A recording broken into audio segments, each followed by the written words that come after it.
ಬನ್ನಿ, ನಾನು ಸೈಯದ್ ಜಾಕಿರ್ ಹುಸೇನ್.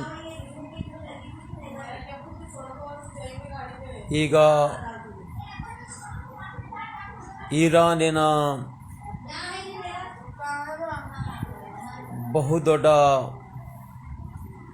ಉತ್ತಮ ಆಡಳಿತ ನಡೆಸುತ್ತಿರುವ ಇಮಾಮ್ ಖೊಮೈನಿ ಅವರ ನಿಧನಕ್ಕೆ ನಾವು ಸಂತಾಪ ಸೂಚಿಸುತ್ತೇವೆ. ವೆಸ್ಟರ್ನ್ ವರ್ಲ್ಡ್ ಟ್ರೇಡ್ ಸೆಂಟರಿನ ಮಾಸ್ಟರ್ ಮೈಂಡ್ಸ್, 9/11 ಆತಂಕವಾದಿಗಳು, ಭಯೋತ್ಪಾದಕರು,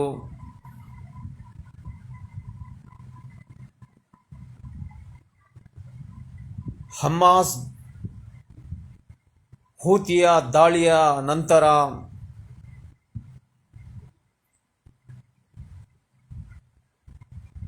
ಫಿಲಿಸ್ತೀನಿಯರಿಗೆ ಸ್ವತಂತ್ರ ಕೊಡಿಸುವುದಕ್ಕೆ ಹೋರಾಟ ನಡೆಸುತ್ತಿರುವ ಹಮಾಸ್ ಹೂತಿ ಯಾವಾಗ 9/11 ವೆಸ್ಟರ್ನ್ ವರ್ಲ್ಡ್ ಟೆರರ್ ಸೆಂಟರನ್ನು ಉರುಳಿಸಿ ಅಫ್ಘಾನಿಸ್ತಾನಕ್ಕೆ ವೈಟ್ ಹೌಸಿನ ಆರ್ಮಿಯನ್ನು ನುಗ್ಗಿಸಿ ಅಫ್ಘಾನಿಸ್ತಾನಕ್ಕೆ ಮತ್ತೆ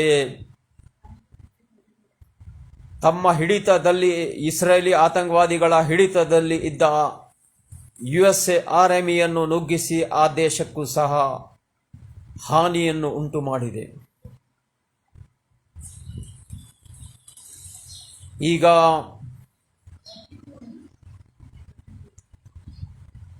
ಇರಾನಿನ ಪ್ರೆಸಿಡೆಂಟನ್ನು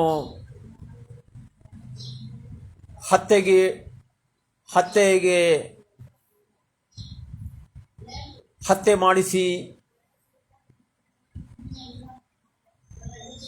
ಈಗ ನಮ್ಮ ದೇಶಕ್ಕೆ ಲಾಭ, ನನ್ನಿಂದ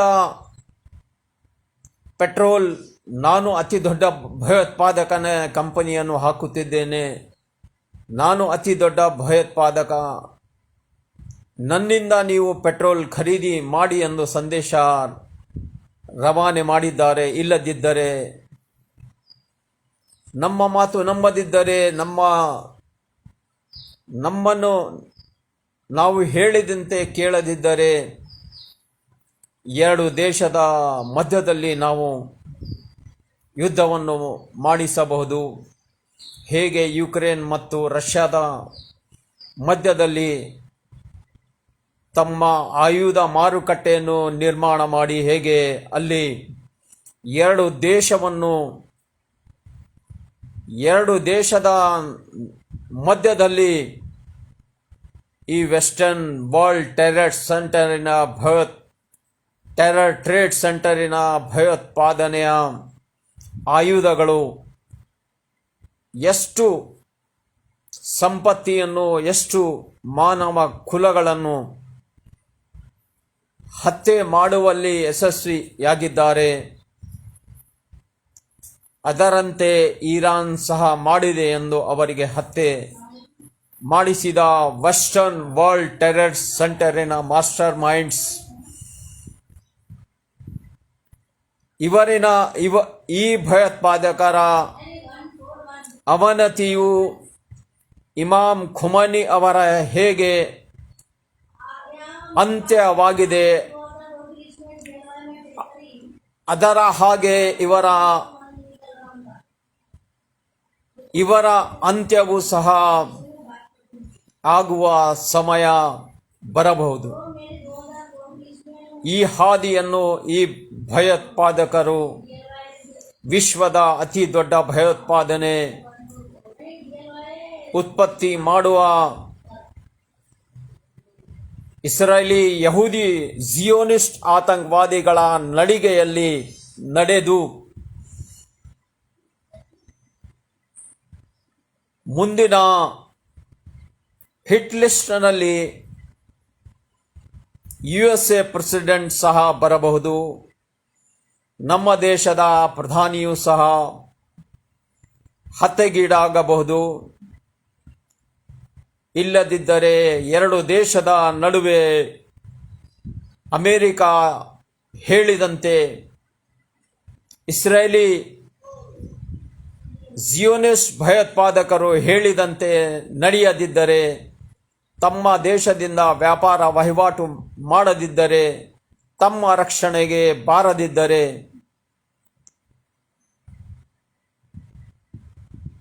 ಇಡೀ ವಿಶ್ವದ ಆರ್ಥಿಕತೆಯನ್ನು ಅವರು ಹಾಳು ಮಾಡಬಹುದು.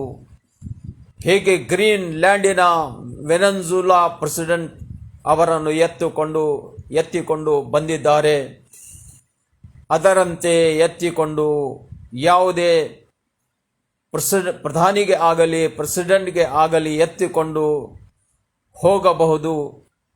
ಈ ಸಂದೇಶ ಈಗ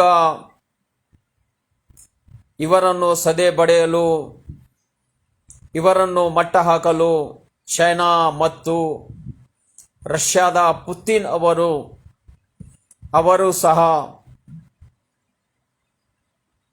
ಈ ಭಯೋತ್ಪಾದಕರನ್ನು ವಿಶ್ವದಿಂದ ಮಟ್ಟ ಹಾಕಲು, ಇವರಿಗೆ ಬುದ್ಧಿ ಕಲಿಸಲು ಮಿಡಲ್ ಈಸ್ಟ್ನಲ್ಲಿ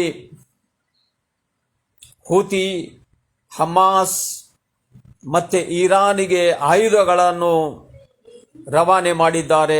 ತಮ್ಮ ಸೈನ್ಯದ ಎಲ್ಲ ಇಂಟೆಲಿಜೆನ್ಸಿ ಔಟ್ಪುಟ್, ತಮ್ಮ ಲಾಂಗ್ ರೇಂಜ್ ಮಿಸೈಲ್ ಹೇಗೆ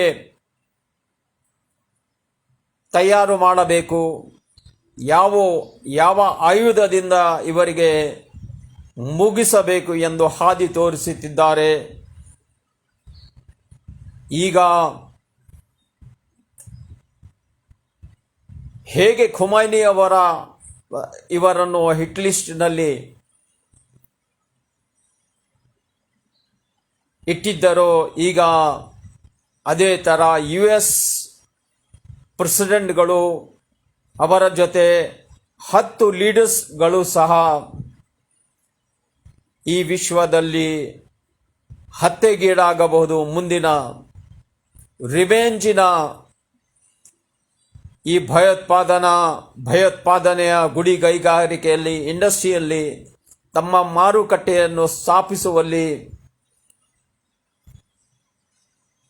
ತಾವೂ ಸಹ ಹತ್ಯೆಗೀಡಾಗಬಹುದು. ಹೇಗೆ ನಮ್ಮ ಭಾರತ ದೇಶದ ಶಾಂತಿ ಸೇನೆಯನ್ನು ಕಳಿಸಿ ಶ್ರೀಲಂಕಾದಲ್ಲಿ ಹಲ್ಲೆ ಮಾಡಿದ್ದರು, ಹೇಗೆ ರಾಜೀವ್ ಗಾಂಧಿ ಅವರಿಗೆ ಅಸಾಸಿನೇಷನ್ ಮಾಡಿದರೋ, ಅದರಂತೆ ಸಹ ಇವತ್ತಿನ ಮಿಡಲ್ ಈಸ್ಟಿನಲ್ಲಿ ಹತ್ಯೆಗೀಡಾಡುವ ಯಾವುದೇ ದೇಶದ ಅಸಾಸಿನೇಷನ್ ಗುಂಪು USA ಅಥವಾ ಇಸ್ರೇಲಿ ಪ್ರೆಸಿಡೆಂಟ್ ನೆತನ್ಯಾಹು ಇವರನ್ನು ತಮ್ಮ ಅಸಾಸಿನೇಷನ್ ಒಂದು ಗ್ರೂಪನ್ನು ಹುಟ್ಟಿಸಿ ಅಸಾಸಿನೇಷನ್ ಮಾಡಬಹುದು. ಇದರ ದಾರಿಯನ್ನು ವೈಟ್ ಹೌಸಿನ ಪ್ರೆಸಿಡೆಂಟ್ ಟ್ರಂಪ್ ಮತ್ತು ನೆತನ್ಯಾಹು ಮತ್ತೆ ಇವತ್ತು ನಾಳಿನ ದೆವ್ವದ ವಿಶ್ವದ ಅತಿ ದೊಡ್ಡ ದೆವ್ವ ಬೇಬಿ ಬಲಾತ್ಕಾರ್ ಜನತಾ ಪಾರ್ಟಿಯ ಎಪ್ಸ್ಟೀನ್ ಫೈಲನ್ನು ಬಳಸಿ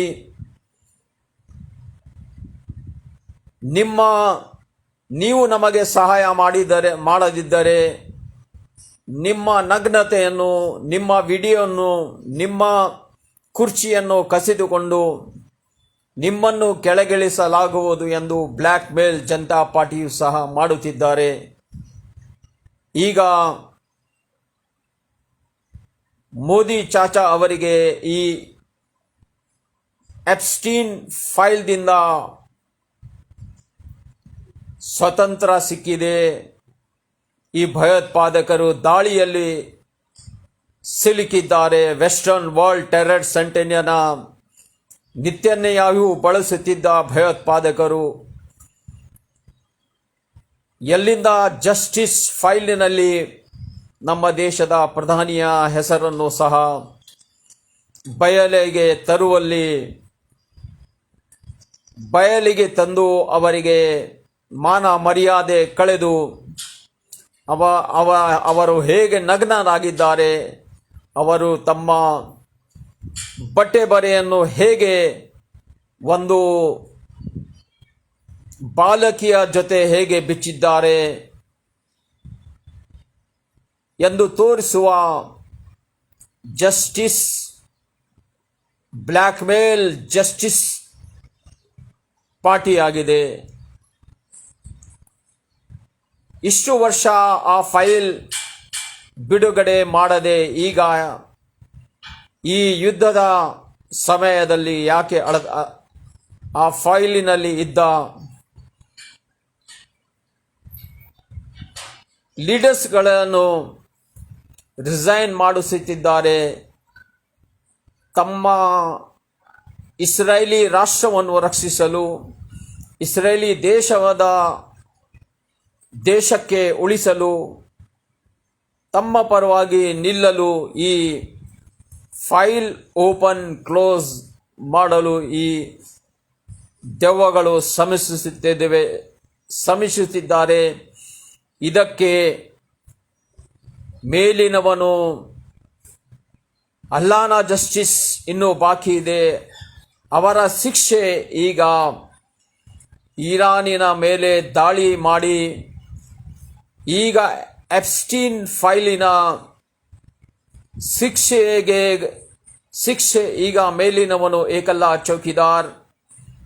ಈಗ ಮುಂದಿನ ದಿನಗಳಲ್ಲಿ ಹಾರ್ಮೂಸ್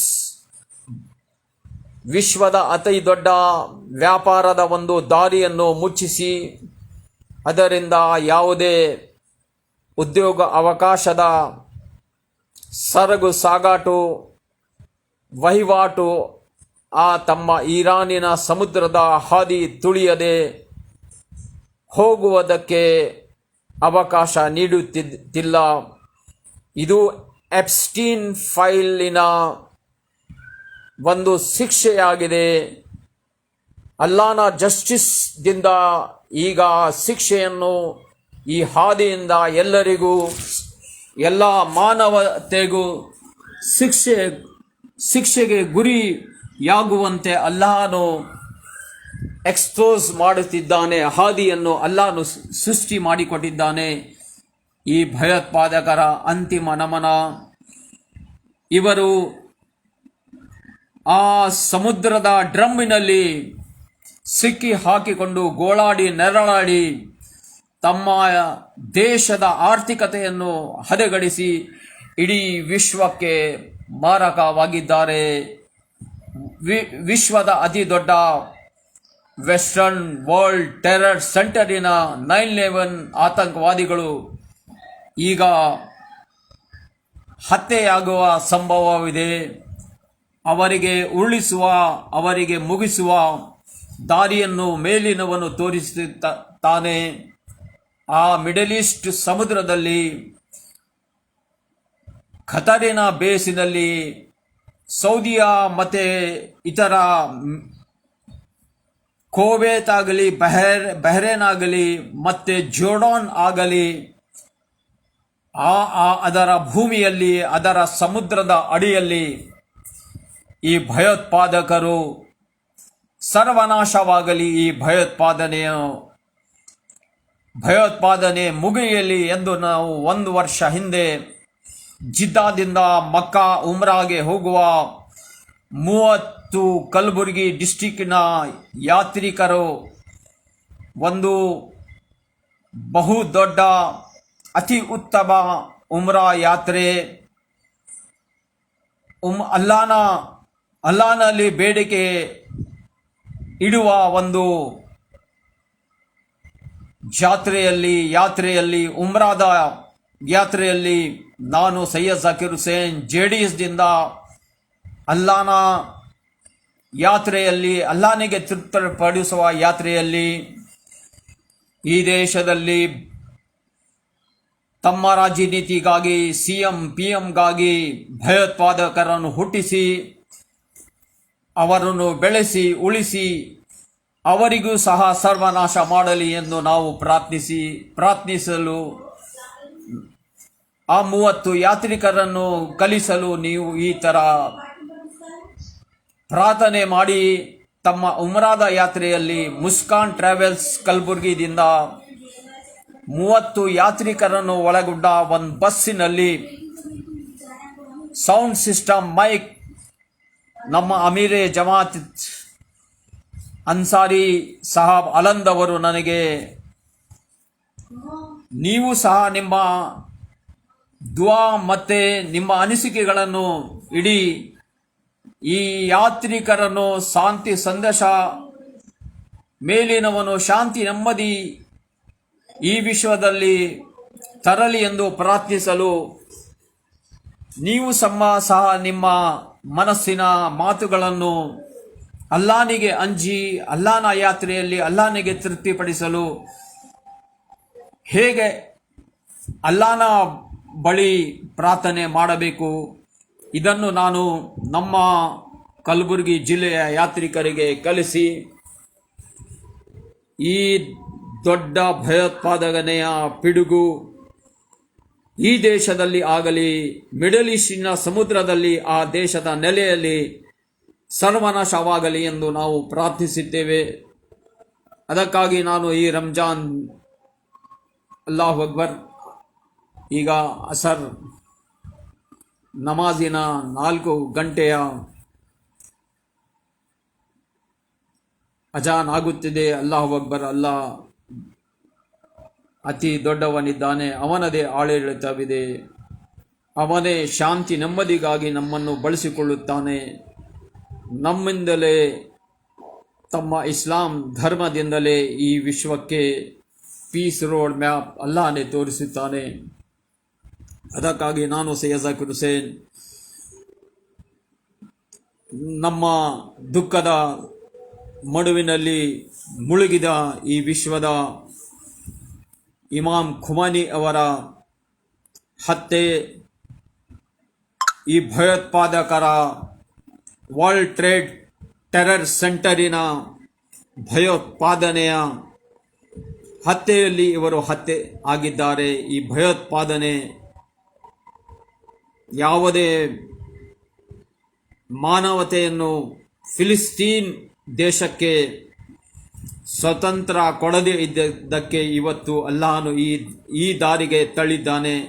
ಫಿಲಿಸ್ತೀನ್ ಅವರ ಮುಗ್ಧ ಜನತೆ ಮೇಲೆ ಮಾಡಿದ ದಬ್ಬಾಳಿಕೆಯ ಶಿಕ್ಷೆ ಇಡೀ ವಿಶ್ವಕ್ಕೆ ಇವತ್ತು ಮೇಲಿನವನು ನಾವು ಸುಮ್ಮನೆ ಕುಳಿತುಕೊಂಡಿದ್ದಕ್ಕೆ ಅಲ್ಲಾಹನು ಕೊಡುತ್ತಿದ್ದಾನೆ ಎಂದು ಭಾವಿಸಿ ನನ್ನ ಮಾತುಗಳನ್ನು ನಾನು ಸೈಯದ್ ಜಾಕಿರ್ ಹುಸೇನ್ JDSನ ಸಣ್ಣ ನಾಯಕನಾಗಿ, ನಮ್ಮ ದೇಶದ ಪ್ರಧಾನಿ ಮೋದಿ ಚಾಚಾ ಅವರು ವಿಶ್ವದ ಅತಿ ದೊಡ್ಡ ಭಯೋತ್ಪಾದಕ, ಯುರೋಪಿಯನ್ ಕಂಟ್ರಿಯಲ್ಲಿ ಶಿಕ್ಷೆಗೆ ಒಳಗಾದ ಒಂದು ದೊಡ್ಡ ಭಯೋತ್ಪಾದಕ ಅವರಿಗೆ ಭೇಟಿಯಾಗಿ ನಮ್ಮ ಮೋದಿ ಚಾಚಾ ಅವರು ಬಂದಿದ್ದಾರೆ. ನಕ್ಕು ನಕ್ಕು ನಲಿದು ಅವರ ಆಡಳಿತ, ಅವರ ಆರ್ಥಿಕತೆ, ಅವರು ಮಾಡಿದ ಹುನ್ನಾರ, ಅದಕ್ಕೆ ನನಗೆ ಯಾವುದೇ ಲಾಭವಿಲ್ಲ, ನನಗೆ ಯಾವುದೇ ಹಾನಿ ಇಲ್ಲ ಎಂದು ನಕ್ಕು ನಲಿದು ಅಪ್ಪಿಕೊಂಡು ಬಂದಿದ್ದಾರೆ. ಅದಕ್ಕಾಗಿ ಈಗ ನಮಗೆ ಇರಾನ್ದಿಂದ ಹಾನಿಯಾಗುವ ಸಂಭವವಿದೆ. ಅದರಿಂದ ಇತರ ಇಸ್ಲಾಮಿಕ್ ಕಂಟ್ರಿಯಿಂದ ಸಹ ನಮಗೆ ಹಾನಿಯಾಗುವ ಸಂಭವವಿದೆ. ವಿಶ್ವದ ಅತಿ ದೊಡ್ಡ ಭಯೋತ್ಪಾದಕ ನೆತನ್ಯಾಹು ಅವರಿಗೆ ಭೇಟಿಯಾಗಿದ್ದಕ್ಕೆ ಅವರನ್ನು ಕೈಕುಲಿಸಿ ಖಿಲಿಖಿಲಿ ಎಂದು ನಗುವಿನ ಮಡಿನಲ್ಲಿ ತಮ್ಮನ್ನು ತಳ್ಳಿದ್ದಕ್ಕೆ ಇವತ್ತು ಈ ದೇಶಕ್ಕೆ, ನಮ್ಮ ಆಡಳಿತಕ್ಕೆ ಮೇಲಿನವನು ಹಾನಿಗೆ ತಳ್ಳುವ ದಾರಿಯನ್ನು ಮಾಡಿ ಕೊಡಬಹುದು. ಅದಕ್ಕಾಗಿ ವಿಷಾದನೀಯ. ಅದಕ್ಕೆ ನಾನು ಸೈಯದ್ ಜಾಕಿರ್ ಹುಸೇನ್ ಇಸ್ರೇಲಿ ಆತಂಕವಾದಿಗಳಿಂದ ಯಾವುದೇ ವ್ಯಾಪಾರ ವಹಿವಾಟು ಮಾಡುವ ಮುಂಚೆ ಅವರಿಗೆ ಅವರ ಇನ್ವೆಸ್ಟ್ಮೆಂಟ್ ಯಾವುದೇ ಇಂಡಸ್ಟ್ರಿಯಲ್ಲಿ ಆಗಲಿ ಯಾವುದೇ ಬ್ಯಾಂಕಿನ ರೂಪದಲ್ಲಾಗಲಿ ಬಳಸಿಕೊಂಡರೆ ಈ ದೇಶಕ್ಕೆ ಸಂಕಷ್ಟ ಕಟ್ಟಿಟ್ಟ ಬುತ್ತಿಯೆಂದು ನಾನು ಸೈಯದ್ ಜಾಕಿರ್ ಹುಸೇನ್ ಹೇಳಬಯಸುತ್ತೇನೆ. ಅಫ್ಘಾನಿಸ್ತಾನದಲ್ಲಿ ಭಯೋತ್ಪಾದಕರ ಬ್ಯಾಂಕುಗಳು ಇಲ್ಲ, ಅವರ ಇನ್ವೆಸ್ಟ್ಮೆಂಟ್ ಇಲ್ಲ. ಅದಕ್ಕಾಗಿ ಅವರು 9/11 ಆತಂಕವಾದಿಗಳ ಹಲ್ಲೆಯನ್ನು ಮಾಡಿಸಿ ವರ್ಲ್ಡ್ ಟ್ರೇಡ್ ಸೆಂಟರ್ ಅನ್ನು ವೆಸ್ಟರ್ನ್ ವರ್ಲ್ಡ್ ಟೆರರ್ ಸೆಂಟರ್ ಬೀಳಿಸಿದ್ದಾರೆ. ಈಗಲೂ ಸಹ ಅವರ ಮಾರುಕಟ್ಟೆ ಬೀಳುತ್ತಿದೆ, ಅವರು ಧ್ವಂಸವಾಗುತ್ತಿದ್ದಾರೆ. ಅಲ್ಲಾಹನು ಅವರಿಗೆ ಧ್ವಂಸ ಮಾಡುವುದಕ್ಕೆ ಹುಟ್ಟಿಸಿದ್ದಾನೆ. ಎಲ್ಲ ಆರ್ಥಿಕತೆಗೆ ನೆಲಕಚ್ಚಿಸಲು ಅವರಿಗೆ ಬಳಸಿಕೊಳ್ಳುತ್ತಿದ್ದಾನೆ. ವಿಶ್ವದ ಅತಿ ದೊಡ್ಡ ಭಯೋತ್ಪಾದಕ ವರ್ಲ್ಡ್ ಬ್ಯಾಂಕ್ ಅವರ ಕೈಯಲ್ಲಿ ಇದೆ, ಭಯೋತ್ಪಾದಕರ ಕೈಯಲ್ಲಿ ಇದೆ. ಅವರು ಸರ್ವನಾಶ ಮಾಡುವುದಕ್ಕೆ, ಮನುಷ್ಯರನ್ನು ಮುಗಿಸುವುದಕ್ಕೆ ಹುಟ್ಟಿದ್ದಾರೆ. ಅವರು ಏಳಿಗೆಗಾಗಿ ತಮ್ಮ ಏಳಿಗೆಯನ್ನು ಸಹ ಬಯಸುವುದಿಲ್ಲ, ಇತರ ಮಾನವರ ಏಳಿಗೆಯೂ ಸಹ ಈ ಭಯೋತ್ಪಾದಕರು ಬಯಸುವುದಿಲ್ಲ. ಅದಕ್ಕಾಗಿ ನಾನು ಸೈಯದ್ ಜಾಕಿರ್ ಹುಸೇನ್ JDSನ ಸಣ್ಣ ನಾಯಕ ಕಲಬುರಗಿಯಿಂದ ಈ ಭಯೋತ್ಪಾದನೆಯನ್ನು ಮೇಲಿನವನು ಅಲ್ಲಾಹನು ಈ ದೇಶದಲ್ಲಿ ಆಗಲಿ ವಿಶ್ವದ ಯಾವುದೇ ನೆಲ ಜಲದಲ್ಲಿ ಆಗಲಿ ಅವರನ್ನು ಸರ್ವನಾಶ ಮಾಡಿ ಎಂದು ಇವತ್ತು ರಂಜಾನ್ ತಿಂಗಳಲ್ಲಿ ರಂಜಾನ್ ರೋಜಾದಲ್ಲಿ ಸತ್ಯವನ್ನು ಸಾರಿ ನಾನು ಅಲ್ಲಾಹನಲ್ಲಿ ಪ್ರಾರ್ಥಿಸುತ್ತೇನೆ. ಅಲ್ಲಾಹ್ ನೀನೇ ಈ ಭಯೋತ್ಪಾದಕರನ್ನು ಸರ್ವನಾಶ ಮಾಡು. ಯಾವುದೇ ಜಾತಿಯಲ್ಲಿ ಆಗಲಿ ಇವರು ಭಯೋತ್ಪಾದಕನೆಯನ್ನು ಯಾವುದೇ ದೇಶದ ಮಧ್ಯದಲ್ಲಿ ಜಗಳಾಡುವ ಆಯುಧಗಳನ್ನು ತಮ್ಮ ಬೆಳೆ ಬೇಯಿಸುವುದಕ್ಕೆ ಕೊಡುತ್ತಿದ್ದಾರೆ. ಅವರ ಶಕ್ತಿಯನ್ನು ಸರ್ವನಾಶ ಮಾಡು, ಅವರಿಗೆ ಈ ವಿಶ್ವದಿಂದ ಅಳಿಸಿಬಿಡು ಎಂದು ನಾನು ಅಲ್ಲಾಹನಲ್ಲಿ ಪ್ರಾರ್ಥಿಸುತ್ತೇನೆ. ಅಸ್ಸಲಾಮು ಅಲೈಕುಂ. ಜೈ JDS, ಜೈ ಕುಮಾರಣ್ಣ, ಜೈ ದೇವೇಗೌಡಜಿ.